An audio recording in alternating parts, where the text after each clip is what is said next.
Bueno, en momento de columna internacional, pasaron apenas 5 minutos de las 11 de la mañana. Está el señor Matías Rodríguez sentado con nosotros. Mati, ¿cómo andás? Buen día, Maxi, muy bien, gracias. Me alegro mucho. Hay un par de temas súper interesantes para tocar, no sé por dónde querés arrancar. Arranquemos por lo que pasó hace una semana en nuestra capital, en Buenos Aires, que se dio el tercer encuentro regional de lo que se llama el Foro de Madrid, no sé si conoces. No tengo la suerte. Sí sé que se dio porque hubo una intervención de parte de algunos periodistas preguntándole a Dorni si habían garpado o no el alquiler del Centro Kirchner, pero la verdad que no sé lo que es. Es como un foro de estos internacionales de agrupamiento de las derechas, en este caso de la ultraderecha. Pero este es en particular uno organizado desde España, por Vox. Y bueno, se realizó el tercero acá en Buenos Aires, como vos dijiste, en el ex Centro Cultural Kirchner, ahora rebautizado Palacio de la Libertad. Igual que loco, porque destruyen o cambian el nombre, pero de crear algo, nada. No, es una cosa increíble. Es increíble. Hace otro y ponerle Palacio de la Libertad. Claro, tal cual. Pero no. Y bueno, se regodean de esas cosas. Bueno, pero ¿qué es el Foro de Madrid? ¿Y por qué lo traemos acá? Primero, yo creo que hay como sectores populares, las izquierdas, etcétera, hemos subestimado bastante el estudio de estas corrientes y después nos aparecieron sorpresivamente. Y ellos al revés, nos han estudiado mucho a los sectores populares, nuestras ideologías, nuestras teorías, etcétera. Me parece que hay que prestar atención y muchas veces nos reímos, pero hay que poner ahí el ojo. Y este foro cito la página oficial del foro, que la pueden buscar.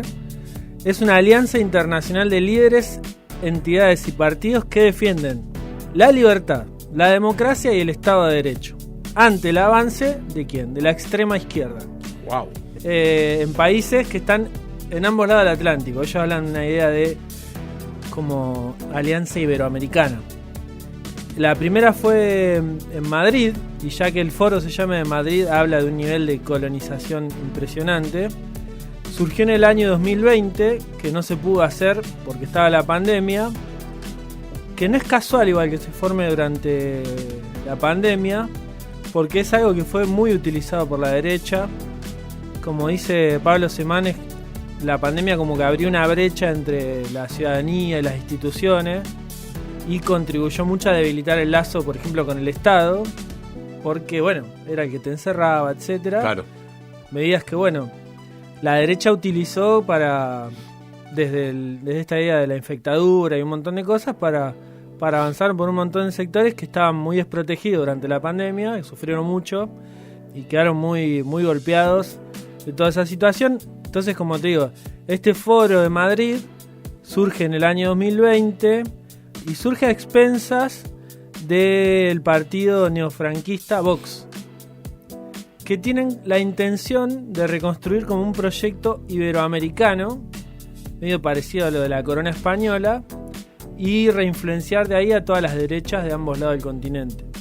Y esta idea de proyecto iberoamericano sería como una unidad de destino basada en un pasado que tendríamos en común, que bueno, ya sabemos lo que tenemos en común, sí.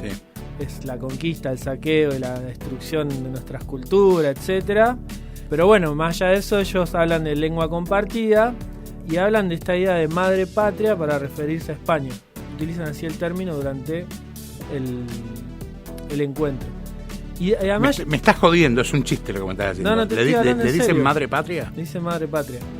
Y además de eso, otra cosa que es llamativa es que el foro, que primero se dio como te decía, en Madrid, creo que luego fue en Bogotá, en el 22, en el 23 en Lima, y ahora acá en Argentina, se llama Foro del Río de la Plata. Tipo virreinato, digamos. Exacto. Sí. Reivindica, te lo pregunto con la clara noción de que podés no saberlo porque no participás del foro, ¿no? Digo, pero reivindican la colonia. Claro, sí, al utilizar ese nombre estarían reivindicando ese pasado común que sería la época colonial. Sería como una cosa premoderna, o sea, volver a la idea del virreinato del Río de la Plata. Y bueno, el que hace la apertura y el cierre del evento es Santiago Abascal, que si no lo conocen es el líder de Vox en España. Es una presencia clave porque está financiado más por la fundación que él preside, que es Disenso. Toda la clave estaría en dividir al mundo entre el bien y el mal, y el mal estaría, según palabras de él, en el neocomunismo, el kirchnerismo, hoy el petrismo, el sanchismo en España. ¿Nombró kirchnerismo? Sí. Mira. Y que son espacios que serían, leo la declaración de ellos, como antagónicos al Foro de San Pablo, al Grupo Puebla o a la Internacional Progresista, que serían como bastiones, según ellos, del crimen organizado y del terrorismo internacional. Para los que no saben, el Foro de San Pablo es un alineamiento de las izquierdas más tradicionales del siglo XX en la Argentina, en Cuba, en Bolivia, etcétera. Después se armó el Grupo Puebla y bueno, hay como algunas formaciones internacionales que han surgido durante estos años que ellos ven como una amenaza y que bueno, justamente buscan organizar estos encuentros para darle línea a todo este sector. Aparecen algunas personalidades llamativas, por ejemplo, uno de los panelistas fue Alejandro Chafuén, que ahí hay una nota muy buena en La Vaca, no sé si la tenés en la revista, es una revista muy interesante. La cooperativa La Vaca. Claro, que ellos hicieron una investigación y buscan quién es este Alejandro Chafuén, porque es el primero que firmó, argentino, el primero que firmó la carta fundacional del 2020, la del Foro de Madrid. Y este es un líder de un think tank internacional que se llama, no recuerdo bien el nombre, Atlas Network, estuvo él presidiéndolo entre 1991 y 2018, que se encarga de recaudar dinero y hacer lobby para llevar adelante las recetas liberales, quitar impuestos a los ricos, achicar el Estado, privatizar empresas públicas, liberalizar el comercio, limitar el poder de los sindicatos. Este hombre es argentino, se formó y vive en Estados Unidos, es como Milei, es admirador de Hayek, ultracatólico y reivindicador de la dictadura. Ahora vive en Estados Unidos y fue uno de los panelistas dentro de otros que hubo como Cast de Chile. Yo quiero que leamos la declaración que sacaron en la página oficial. Ellos hablan de que hubo 2.000 personas, pero estuve leyendo varias crónicas y dicen que no había tanta gente. 400, 500. Tienen varios puntos. Te leo algunos, mirá. Dice, no descansaremos, primer punto, no descansaremos hasta lograr la decisión del pueblo venezolano, expresada en las elecciones últimas, de sacar sería al régimen dictatorial de Maduro. O sea, el primer punto es Venezuela. El segundo punto es lo que te decía hoy. Continuaremos denunciando los nexos del Foro de San Pablo, el Grupo Puebla y la Internacional Progresista con el crimen organizado, ¿sí? Y esto, como lo vienen haciendo, dice Petro, Lula, López Obrador, Xiomara Castro, Boric, Pedro Sánchez y otros. Después dice, seguiremos acompañando la lucha de los pueblos sometidos contra el totalitarismo de Bolivia, Cuba y Nicaragua. Y acá viene un punto importante. Rechazamos la penetración de Iberoamérica y Europa de potencias totalitarias enemigas de Occidente. Acá viene el punto, que son Irán, China y Rusia. Digo esto porque la idea de Occidente y Oriente es muy fuerte en este foro. Milei dijo, Occidente está en peligro. Sí. Y por ejemplo, otro de los puntos, el apoyo total a lo que está haciendo Israel en Gaza y todos los cañones con el triunfo de Donald Trump, lo ponen así. Sí, yo acá te quiero hacer una pregunta. Ahí cuando recién me nombrabas los 3 países de Oriente que según el foro son peligrosos para Occidente, son Irán, Rusia y China. Uh-huh. Son 3 potencias, 2 potencias ya consolidadas como China y Rusia y una potencia en camino como es Irán. Que lo diga España, o alguien que pretende ser poder en España, me da la sensación que es un país que se autoabastece, tiene su economía firme y demás. Ahora, para nosotros, económicamente, ¿no es contraproducente, no jugar también con las potencias económicas como puede ser China? El otro día escuchaba algo que vos habías contado hacía un par de semanas, en esto que uno de los grandes errores argentinos es no jugar a dos bandas con China y con Estados Unidos, como lo hace hasta el propio Estados Unidos. ¿No es un error, estar tan del otro lado y casi declarándole la guerra a los países como Rusia y como China? Sí, yo creo que sí, porque la dinámica de los cambios internacionales hace que, primero, históricamente no somos complementarios con Estados Unidos, sino competitivos. O sea, claro, vendemos los mismos productos y ellos impiden nuestro desarrollo industrial porque están a full con la idea del libre comercio, que hay una parte en la alianza que está más al lado del Pacífico de nuestra parte de Latinoamérica.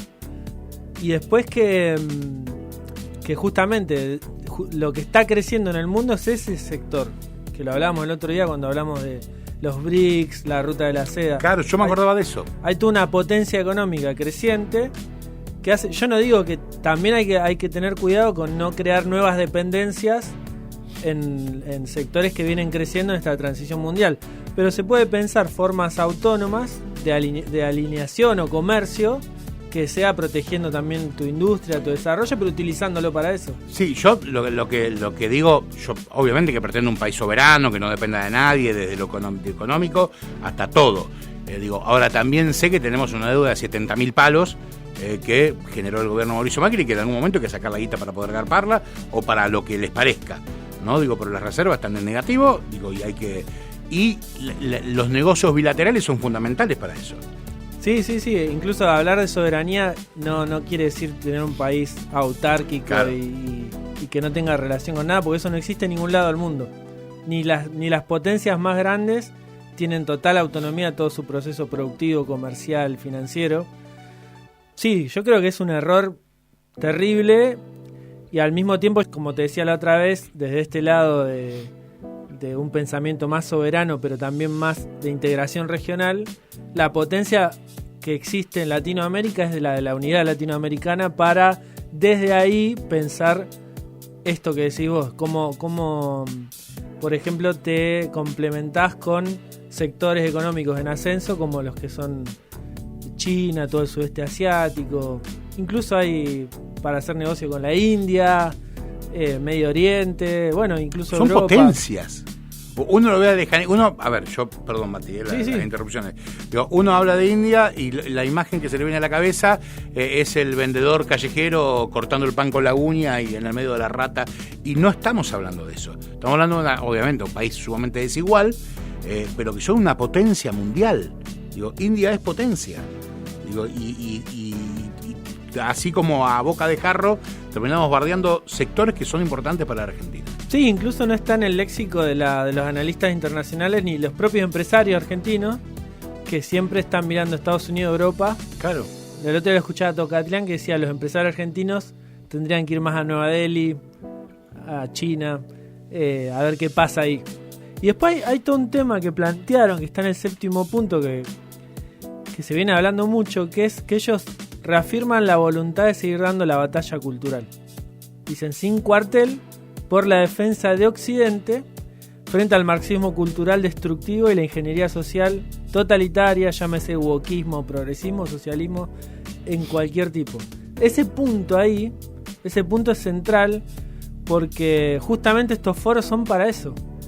Son para organizar esa batalla cultural y darle letra, contenido a su corriente y desde ahí emanarla a los medios de comunicación, a las redes sociales. Acá las redes sociales han jugado un rol central en el ascenso de estas derechas.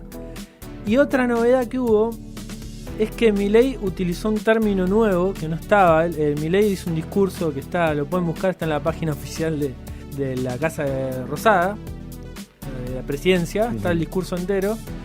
Y en todo el discurso repitió algo que después se repitió, según los cronistas, en todo el foro y en todos los paneles, que es la idea de un partido de Estado que se les opondría a ellos, que sería la representación de la casta. Y esto no parece una tontería, pero están utilizando ya como una categoría política y teórica, que hasta ahora parecía una consigna, que era la casta, para definir algo. Que es que estaría de un lado el partido del Estado, que serían todos los que tienen los privilegios que ha dado hasta ahora la democracia, y del otro lado ellos serían el partido del mercado. Entonces ahí sería una nueva oposición, ya no de izquierda y derecha, sino que aparece la idea de Estado y mercado. Que el centro, por ejemplo, en todo el foro no se habló de justicia social, que era un tema que venían hablando antes, y fue la crítica, el centro de la crítica fue al Estado presente. O sea, lo que tienen que anular es la idea del estado de bienestar, que acá sirve un poco a hacer historia, porque justamente ellos crecen por esta crisis de decepción de los estados de bienestar y de cómo se ha unido la idea de democracia con capitalismo, cuando eso es una gran contradicción, porque es muy difícil pensar una democracia con la desigualdad que genera el capitalismo hoy. ¿De qué democracia hablamos? Claro. Y esta idea del estado de bienestar como garante de protección, del crecimiento económico, lo que fue el pacto social para el pleno empleo, que ya dejó de funcionar en los 70, ellos la quieren terminar de aniquilar, porque yo lo decía el otro día en una charla que dimos, que nos juntamos un poco a pensar estos temas. ¿Lo tenés a Warren Buffett? No. Es uno de los hombres más ricos del mundo, creo que es el sexto. Ah, sí. Pensé que era un pensador, no, que estuvo metido en temas de corrupción. Sí. Y él dijo, después de que cayó el muro, dijo una frase que es esta. Dice, la lucha de clases continúa, pero ahora la continuamos los ricos contra los pobres. O sea, ya no es que los pobres nos hacen la lucha de clases a nosotros. Claro, nosotros somos. Nosotros a ellos. ¿Por qué? Porque lo que tienen que terminar de... Por esto digo, es importante lo de la batalla cultural. Lo que quieren aniquilar es todos los obstáculos no económicos, o sea, ideológicos, que frenan la acumulación capitalista en esta idea. Por eso Milei insiste tanto en la idea de contra la justicia social o contra la idea donde hay una necesidad y un derecho. Ellos quieren aniquilar eso porque me hace acordar a Margaret Thatcher, que decía, nosotros no venimos a hacer medidas económicas, sino venimos a transformar sujetos. O sea, el sujeto neoliberal es lo que quieren cambiar. Quieren que la gente deje de pensar que tiene derechos. Sí, a ver, la traducción está acá en el llano, ¿no? En nosotros, el famoso pobre que votó a Milei o gente con necesidades que votó a Milei creyendo que iba a estar la solución, ¿no? Digo, y esa es la búsqueda, ¿no? Que la persona que tiene necesidades sepa o esté convencida de que su respuesta no tiene que estar en el Estado, sino en el mercado, ¿no? Que se aprovecha de esa situación. Obviamente el mercado no es que vení que te abrazo, te acompaño, te pongo a alguien para que te ayude, sino se aprovecha de la situación y tiene mano de obra por 2,20 pesos.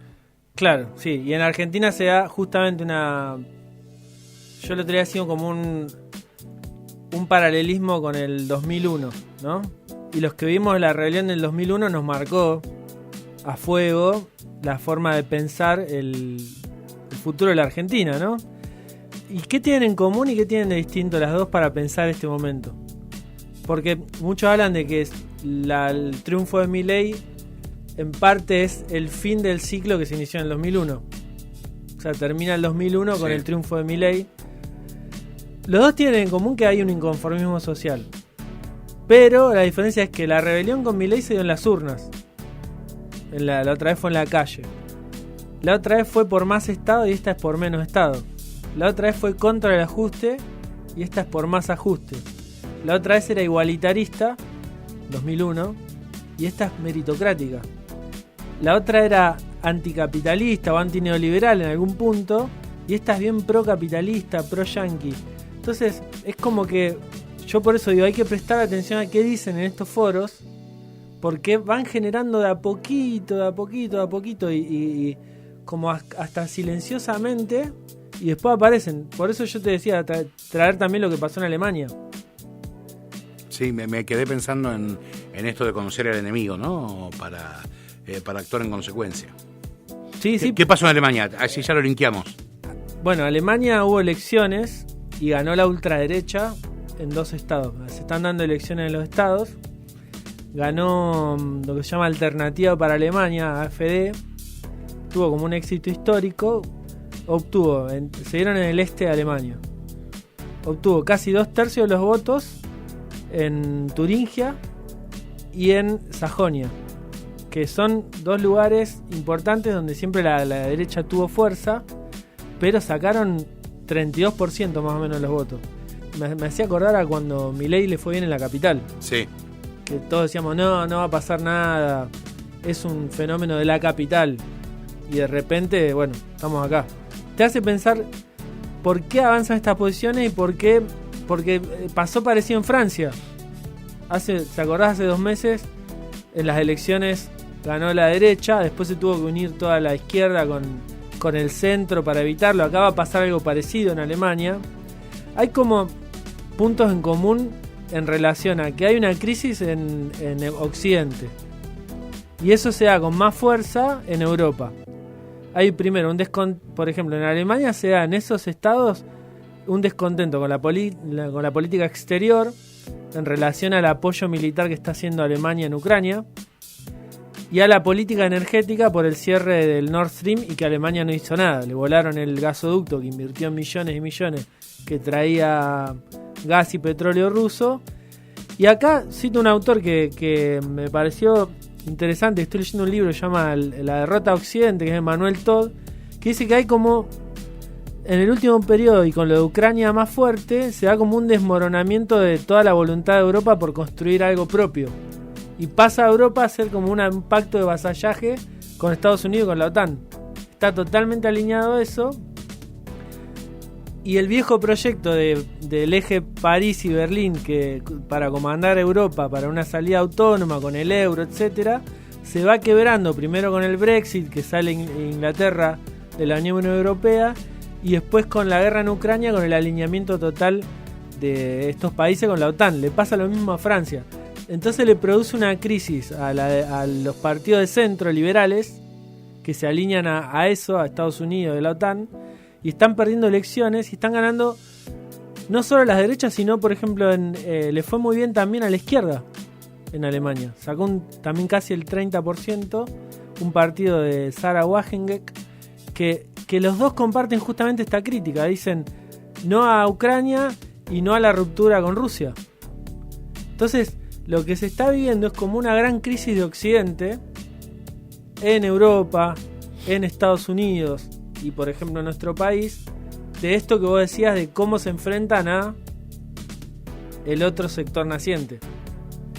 Esa negación a leer bien lo que está pasando en otro lado del mundo y a leerlo con los ojos de una hegemonía que ya se va perdiendo, está haciendo que todos estos partidos pierdan elecciones y pasen al frente los que lideran ese descontento.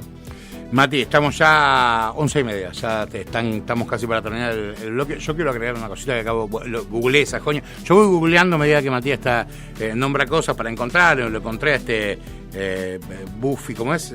A Warren Buffett, que tiene 144 mil millones de dólares nada más en la billetera, nada más ni nada menos. Y me encuentro con Sajonia y... como está el límite con Polonia, me puse a buscar cuál fue su relación en la Segunda Guerra y tiene una gran particularidad que en el 52, cuando Alemania se reparte, digamos, en un principio se separaron 3 distritos que eran Leipzig, que por hoy la tienen porque hay un equipo de fútbol muy conocido, Dresde y Chemnitz. Y después les cambiaron el nombre y se llamó Karl Marx Estado de Karl Marx se llamó el estado de sí, porque de ahí Sajonia. toda esa zona del este de Alemania ahí está como, bueno, cuando fue la división del muro quedó como muy abandonada y discriminada del resto de la otra Alemania. Entonces también por eso crecen esos partidos, porque se sienten como ciudadanos de segunda. No, sí, aparte muchos quedaron allá lejos y hace tiempo, ¿no? Sí, todo eso juegan. Obviamente. Esas cosas que quedaron fallidas de la reunificación tienen peso sí, Sí. Yo a veces